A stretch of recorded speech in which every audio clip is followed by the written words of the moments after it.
আজও ধারণা তৈরি হয়েছে ছেলের বাপ বুক ফুলিয়ে করে বিয়ের সময় আর মেয়ের বাপ একটু মাথা হাত করে থাকে। কেন থাকবে মাথা হাত করে? তোমার মেয়ে কি বানে বেঁচে এসছে? আমার রাসূলের আদর্শ শোনো। আমার নবী যখন বাইরে থেকে কিছু কিনে আনতেন, আমার রাসূল শিক্ষা দিয়েছে আগে তোমার মেয়েকে দেবে, মেয়ে খুশি মতো নিজের পছন্দ করবে, তারপরে ছেড়ে দেওয়া দেবে, কারণ মেয়ে পরের ঘরে চলে যাবে। কিন্তু আমরা তো উল্টো, সব ছেলে ছেলে ছেলে।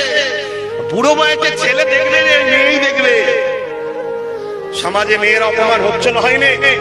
আজকে মেয়ে এমন পূজা হয়ে গেছে, ওর বেদিতে গেলে টাকা খরচ হচ্ছে, ছেলে থাকলে টাকা ঘরে আনবে।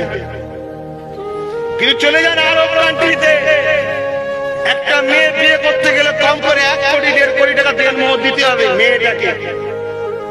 সিস্টেম পুরো উল্টো।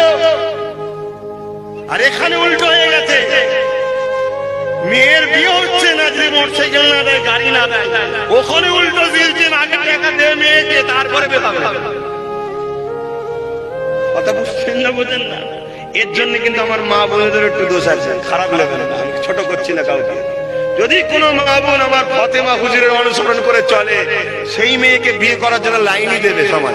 আমি বলে গেলাম, যখন জানবে যে মেয়েটা পবিত্র মেয়ে, ভদ্র মেয়ে, সভ্য মেয়ে, স্বামীর চোখে চোখ দিয়ে কখনো